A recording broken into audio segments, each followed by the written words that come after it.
ঈদের দিন আমরা কি করব এবং কি ছাড়ব। এক নাম্বার, চাঁদ রাত যখন আকাশে ঈদের চাঁদ উঠবে আমরা কি করব। আমাদের কাজ হলো ঈদের চাঁদ উঠার সাথে সাথে তারপর থেকে আমরা সকলে একটা তাকবীর বলবো।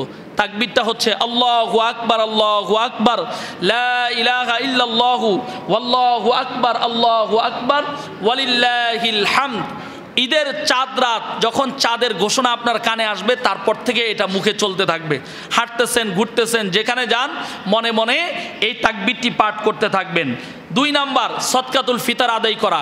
পারলে চাঁদ রাত্রেই, যাদের সামর্থ্য থাকে চাঁদ রাতেই দিয়ে দেন, চাঁদ রাতেই সদকাতুল ফিতর আদায় করেন, বা ঈদের দিন দেন। ঈদের নামাজের আগেই সদকাতুল ফিতর দিতে হবে। যদি ঈদের নামাজের পরে দেন তাহলে সেটা সদকাতুল ফিতর হবে না। 3 নাম্বার, ঈদের দিন মেসওয়াক করবেন। 4 নাম্বার, ঈদের দিন গোসল করবেন। 5 নাম্বার, উত্তম পোশাক, নতুন কাপড় পরিধান করবেন। যদি না থাকে অন্তত আগের পুরানো জামাটা সুন্দরভাবে ধুইয়া ইস্তারি করে সেই জামাটা পরে ঈদের নামাজে যাওয়ার চেষ্টা করবেন। প্যান্ট শার্ট না, অন্তত সুন্নতি লেবাসটা পরে ঈদের নামাজে যাওয়ার চেষ্টা করবেন। পাঞ্জাবি, টুপি, এটা চেষ্টা করবেন পরে যাওয়ার জন্য।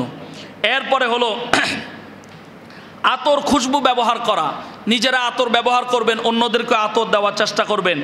ঈদগাহে এক রাস্তা দিয়ে যাবেন, অন্য রাস্তা দিয়ে ঈদগাহ থেকে আপনার বাড়িতে যাবেন। এক রাস্তা দিয়ে যাওয়া, অন্য রাস্তা দিয়ে আসা, এটা হলো নবীজির সুন্নত। এরপরে ঈদগাহে যাওয়ার আগে মিষ্টি জাতীয় কোনো কিছু খেয়ে যাওয়া, অর্থাৎ সেমাই টামাই কোনো কিছু খেয়ে যাওয়া। কোরবানির ঈদে হলো না খেয়ে যাওয়া, কোরবানির গোশত দিয়ে প্রথম খাওয়া। আর রোজার ঈদে হলো প্রথমে মিষ্টান্ন কিছু খেয়ে ঈদের জামাতে যাওয়া, এটা সুন্নাহ। এরপরে হলো বেজর সংখ্যার খেজুর খাওয়া। বেজর সংখ্যার খেজুর নবীজি খেয়ে ঈদগাহে যেতেন, সুন্নাহ। এরপরে পরিবারের সবাইকে নিয়ে ঈদগাহে যাবেন। আগে আগে আপনি গোসল করছেন, আগে আগে দৌড় দিয়ে আয়া পড়ছেন ঈদগাহতে, এরকম যেন না হয়। আগে গোসল করবেন, পরিবারের সদস্য, বাচ্চা কাচ্চা যারা আছে অন্যদেরকেও ডেকে নেবেন। এই কই আসুস, তাড়াতাড়ি গোসল কর, চল আমরা একসাথে ঈদগাহে যাবো। আমাদের সমাজে এই আগের সেই আন্ডারস্ট্যান্ডিংটা এখন আর নাই। কি করে, আমার গোসল শেষ, আমি আগে জামা কাপড় পরেই দৌড় দিলাম ঈদগাহে, যেন এরকম না হয়। একটা আনন্দ থাকবে, সবাই মিলে ঈদগাহে যাবো, একটা মনের মধ্যে একটা আনন্দ, একটা ফিল থাকবে, এটা যেন হয়। ঈদগাহে পরিবারের সবাইকে নিয়ে যাওয়া। এরপর 2 রাকাতে নামাজে 6 তাকবীর বলা। এরপরে খুতবা শোনা ওয়াজিব। এরপরে সকাল সকাল ঈদগাহে যাওয়া। এরপরে ঈদের দিন কবর জিয়ারত করা। কবর জিয়ারত করার দরকার আসেনি? কেউ কথা বলেন না, আসেনি? এই এলাকাতে চলেনি কবর জিয়ারত?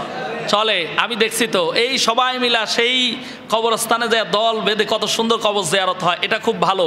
এখন তো কবর জিয়ারতের উপরে এমনভাবে ফতুয়াবাজি চলতেছে, কবর জিয়ারত জায়েজ নাই, এই নাই সেই নাই, বিভিন্ন কথা, এটা থেকে দূরে থাকবেন। এরপরে হলো বড়রা ছোটদেরকে আদর করবেন, স্নেহ করবেন, সালামি দিবেন, সালামি দিবেন। আর ছোটরা বড়দেরকে সম্মান করবেন, ইজ্জত করবেন। চাচা, খালু, মামা, বাবা, মা, তাদের পায়ে হাত দিয়ে সালাম করবেন। পায়ে হাত দিয়ে সালাম করা তো এখন উঠেই গেছে। ফতুয়া দিছে শিরিক, শিরিক, শিরিক, এমন শিরিকের ফতুয়া চলছে এখন আর কেউ পায়ে হাত দিয়ে সালাম করে না। কিন্তু আগেরকার মুরব্বীদেরকে জিজ্ঞেস করেন, ওনাদের সময়, ওই সময় বাচ্চারা আমরা সবাই যায় পায়ে হাত দিয়ে সালাম করতাম, 5 টাকা, 10 টাকা, 20 টাকা বকশিস নিয়ে আসতাম। কিন্তু এখন এগুলো উঠে গেছে। এটা যেন প্রচলন বন্ধ না হয়, আমরা এটাকে জারি করব, বাচ্চাদেরকে শিখাবো। বাবা পায়ে সালাম করো, তারপরে তোমাকে হাদিয়া দিব, বকশিস দিব। ঈদের সালামি দিবেন, আগে পায়ে যেন হাত দিয়ে সালাম করা, এটা নবীজির সুন্নাহ। এই পায়ে হাত দিয়ে সালাম করা, মুরব্বীদের থেকে দোয়া নেওয়া, এটা নবীজির সুন্নত। বিজাতীয় সংস্কৃতি বিভিন্ন প্রকার, এই ঈদের দিন আসলে বিজাতীয় সংস্কৃতি আমাদের মধ্যে ঢুকে যায়। বিভিন্ন প্রকার আতশবাজি ফুটানো, বিভিন্ন প্রকার ছবি, নাটক, এরপরে ছবি, এগুলো নামে, এগুলো থেকে আমরা দূরে থাকবো। এরপর নারী পুরুষ বেহায়াপনা ভাবে চলাফেরা করা, এগুলো থেকে দূরে থাকতে হবে। অশ্লীল গান বাজনা থেকে বিরত থাকতে হবে। বিভিন্ন রাস্তার মোড়ে মোড়ে জুয়া খেলা হয়, আতশবাজি ফুটানো হয়, এগুলো থেকে বিরত থাকবেন। যাবতীয় খারাপ কাজ থেকে বিরত থাকবেন। একে অপরের সাথে মুসাফা করবেন, অসহায় মানুষদেরকে সহযোগিতা করবেন, এতিমদেরকে খাবার খাওয়াবেন, আত্মীয় স্বজনদের খোঁজ খবর নেবেন। এরপরে মুরব্বীদেরকে সালাম দিবেন, একে অপরের সাথে গোলাগুলি মুআনাকা করবেন। এটা হলো ঈদের আনন্দ। আল্লাহ তাআলা আমাদেরকে সেই তৌফিক দান করুক, বলি আমিন। আমাদের কমিটিদের পক্ষ থেকে ঈদের জামাতের জন্য সুন্দর একটা প্যান্ডেল করা হয়েছে।